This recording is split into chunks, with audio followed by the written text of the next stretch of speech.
Good afternoon, YouTube. I'll try and make this quick. Death Stash Recovery Kit. Build one in a stash box. All you're going to need is whatever weapons you're using generally. I have extras, okay? So I've got a couple of guns in here, ammo for both, equal amount of rounds. Got some transporter bands, not that I'm going to take, 6 with me. I'm just going to drop one set of 3 in there. Med kit and spare glider, as well as a backpack if I think it's necessary, which it might be, especially if I don't have one that's already empty. So I'm going to throw this stuff into my toolbar, right? Except for the peaches, those I just gobble up, okay? 100 peaches is going to give me 600 health where I'm at now. That's only going to degrade when I take on damage, but I can reset it right back to the 600 by eating a couple watermelons or med kit or band-aids or both, depending on the damage, okay? It self-recovers otherwise to that 600, right?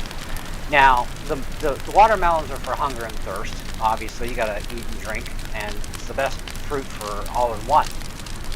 Bananas for stamina. That will degrade back to the normal 100 over time, okay, as you use stamina. But every 100 bananas is gonna give you a grand total of 3,100, okay? So that's pretty good. No other fruits or veggies on the entire island act the way these 3 do. So it might be a good idea to also plant them at your base, because yeah, you're gonna need them to also get out to where they are out on the island to continually stock and restock, etc. Okay? Anyway, so that's my Death Stash recovery kit.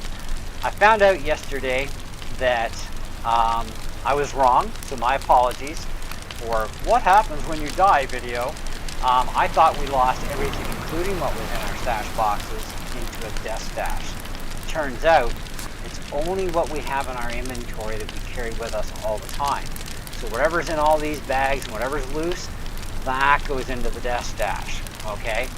And that's what you have to recover. So all your bags off the top, then you go into the box. You may have to go into the box twice, depending on how much junk we're talking about, to get all your stuff back into your toolbar, etc. Okay?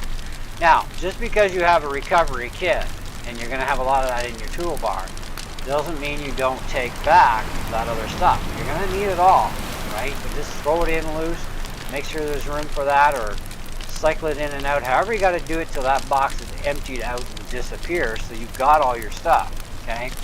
Very important to get all your junk back when you die, because yeah, it's a lot of hard work doing all this stuff. And this is my second account where I've also reset it once, just as a little bit of extra for you guys. When you reset your game progress, it says level 1, but it's actually 0. It takes away all your inventory, all your stash boxes, your building, your plots. You are reset to just as you started the game fresh and new with nothing. And then you got to rebuild from scratch.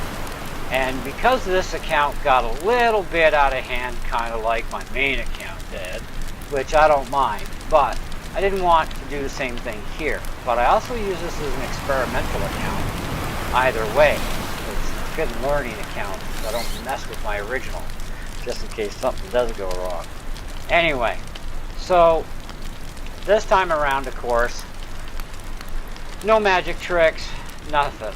I'm doing all the legwork. I am recruiting help from time to time with a friend or two to help me mine stuff, because it does go faster when you got 2 people, getting into those really nasty gems. Like the diamonds are the worst. Second to that is obsidian, and then of course emerald, amethyst, etc. Okay, iron is pretty decent, clay's not bad, but whenever I can get some help doing some mining, it's great, and I help people out that are helping me out, etc., etc. You know how it works. We're supposed to be helping each other out anyway and sharing resources. Now, I've got only one peach tree right now. I just actually replanted it, and well, I do have the gems, so I passed through it. I got to restock on peaches. I spent between last night, for a little while anyways, and since 7 o'clock this morning, and it's now almost 4 p.m., Well, I've been picking bananas and watermelons like a mother and going out here and there to get more peaches and so on. And this is what I've gathered together. So I got 123 here. Now 100 of these, my friend gave me back some of the food I gave her when she died yesterday. This is when I found out that our stashes are safe. So anyway, but otherwise I've regathered some extra stuff in here. I've done all of this morning. And this afternoon. So we've got like 1,600 bananas there, 1,700 including this, so 1,723. And then of course I've got 227 peaches because, well, it's a little hard to collect peaches. There's more banana trees out there, plus my 8 that I have here. I can pretty quickly zip the numbers up and get a lot of stuff. But with the peach trees, we don't have that many peach trees. We only got one spot on the island that's got 3 of them, and another spot that's got, I think, about 6 or 7 in that little small area. Otherwise, gazitch, right? But we do have 3 spots for bananas, and you got one spot of 4. You got another spot that has 6, 7. Another sort of spot that has 1, so that's 8. And then we got another area. It's got a bunch, and it's like, yeah, we're getting more and more vegetation growing around here, which is good. We need a hell of a lot more peach trees, though.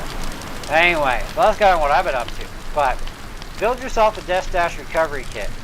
She actually did this, and she had a spare glider, which I now have too, in my kit.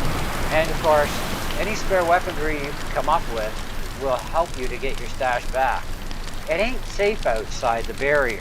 Okay, once we cross the line, no matter where we are in this circle, yep, we are no longer in the safe zone. Okay, you are leaving the safe zone.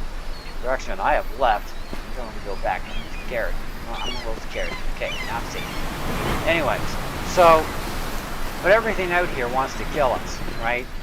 Sometimes they do a pretty damn good job at doing that, because I've had a few deaths even in this account.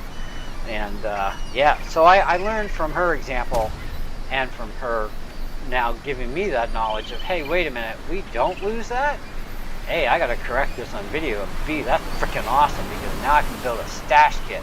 Because I've been collecting a lot of weapons even from the military base. We also call it a prison. We call it a few things. Whatever. It's a place that has a lot of cool goodies. And the stash boxes always rotate alternate goodies, so you never know what you're going to get. So, there's my buddy Mando. Wonder what he's going to be up to today. Maybe I can hide. I doubt it. Anyways, so, listen, just build yourself a stash kit like that, because you are going to die in this game. I mean, come on, I am level 20, like, basically king of the hill on my other account, and man, even I've died in that one. And being a big account like that with all that stuff is nasty. And it's scary to lose all that and to think about it. And it's even worse off when you're on the poor man's side like I am in this account. And I'm like just barely scraping it. Like my first several levels, I'm like borderline starving to death. And I'm trying to get weapons together. I mean, thankfully a level 20 guy Survival UK, who played this game before, came back to this game, he just dropped randomly a katana in front of me. I'm like, sweet, thank you, bro, you just saved my life. Now I can actually go to the military base, kill some stuff, get some stuff, because without that katana, I didn't even have guns, right? Because I hadn't even gotten to kill enough zombies yet. I keep getting whacked. So, you know, because even with the diamond axe and diamond pickaxe, they're a little tough to kill some things. And because they're just not tools that are designed to do it, although they will. The sword works better. But, so anyways, and then he says, you know, a little while later, he says, you got any guns? And, but he said that right after he dropped me off a bag, a knapsack or stuff, which had guns in it. Well, I guess I do now. So, you know, because I said, no, I don't, but, so I looked in the bag, and I'm like, dude, you are so awesome. Right? So now I'm like, now I'm armed to the teeth, I'm ready to go, now I can collect. You know, and I do know this island almost inside and out. Almost, okay? And So that's to my advantage, yes, but disadvantage at the same time, where, you know, I am trying to do this by, like, just getting by with what I need to, like, do an upgrade to my base, right? Getting by, period. And let me tell you, it's pretty damn tough. It really is. If you're not getting killed, you're like, I need some food. I gotta get some food, because all I got is these 4 things that are gonna feed me. Because peaches don't feed you, they boost your health. Bananas, yeah, barely any hunger there. Stamina though, oh baby, you know.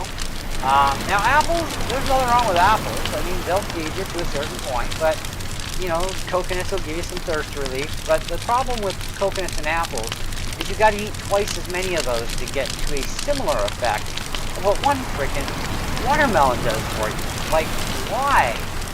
You know, but you do have to do it at first until you can figure out what the damn watermelons are, which newbies don't know. But yeah, when you got over 700 hours in on one account alone and piling it up on this one, you get to learn stuff, but that doesn't mean it's going to be an easy ride for you either way.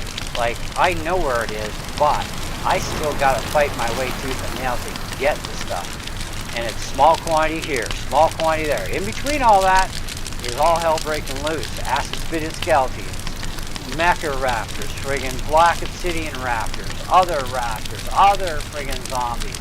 The military zombies that have friggin' ARs that'll whack you down quick, man. They'll mow you down. Like, and you're like, yeah, I'm dead, ragdoll. Go find your stash. You know what I mean? And I've been there, and it's like, oh my gosh, this is like horrifying, you know? I honestly did not get to experience that much of a hard life in my original account before I was literally overly spoiled by many players that were way higher ups and 20s, and a lot of them veteran players too that have been on the game since the beginning. And this was just, you know, this game's only a couple of years old, so it's not a very old game. And it's like, wow. So it's like, but in this one, nobody has really done a lot for me other than one guy. Care package bag, katana sword, awesome. I had to buy my own glider, had to get my own diamond axe and pickaxe because, well, I just didn't feel like going over to the 2 stash boxes where I know they already are on the island for free. I figured, well, I got the gems, I might as well just get them on here, get my glider, you know. And you can't go through this game without a glider, mainly because there are places they put the daily treasure for the gem, because you get 3 gems a day you can get, right? And they put that gem in a few different areas at times where there's no way in 2 bits to sunshine you are getting your hands on that gem without a glider. Guaranteed, you can't. It's impossible. They made it that way. So you're gonna have to get a glider somehow. So, but I have not gone to anybody for any asking for anything, equipment-wise or anything. I have asked for help with mining, yes, and I've helped people with their mining, and so on and so forth. And I bounce between the accounts, and I have the same friends too on both accounts. Not all of them, but some. And so it helps when I'm on my big account. I can really help them out a lot. Because on this one, I can't really help much out for people, other than I can offer my services to help you mine things. But that's about as far as I can do. You know, I'm no king of the hill on this sucker. Not this time around. Didn't want to end up doing that again. So this time I'm really resisting the dark side, if you know what I mean. Because the things I can do on my other account, and it's like, no. Anyway, so I'm sure you get the idea. But anyhow, that's pretty much what I want to touch base with you guys on. A bit of a correction there on the Death Dash, but also the main thing here is build the Death Dash thing. Rest assured that when you do die, anything in your box or boxes at your camp will be safe and secure, which is why you need to build a Death Dash, so that in the event you die, and I've even died level 20 on my big account a couple times, never mind here, but it pays, so I'm going to make sure I do up a recovery kit on that one too, because normally I just book it, run for it, get my junk and get back, but there's been a few instances where it's kind of like, might have taken me a try or two because I just didn't even make a bow stick, if you know what I mean. Bow staff. So, yeah, you get in a panic when you die. That's the thing. That's the problem. But now, who cares? No panic. I got an hour to burn. I'm going to go juice up on some peaches and bananas and get my stuff. And then I'll just, you know, get my butt over to where my stuff is. And having the spare glider, I can fly and save a lot of time, a lot of fighting too with enemies. With having that glider too, which gliders do have a lot more benefits than getting a gem, I'll tell you that. It'll get you around the island a lot quicker and a lot safer too at times. Sometimes it pays to be cautionary on the side of safety. Other times, what the hell, just go for it. Anyway, but on that note, I'm out of here. So thanks for watching. Catch you on the next video.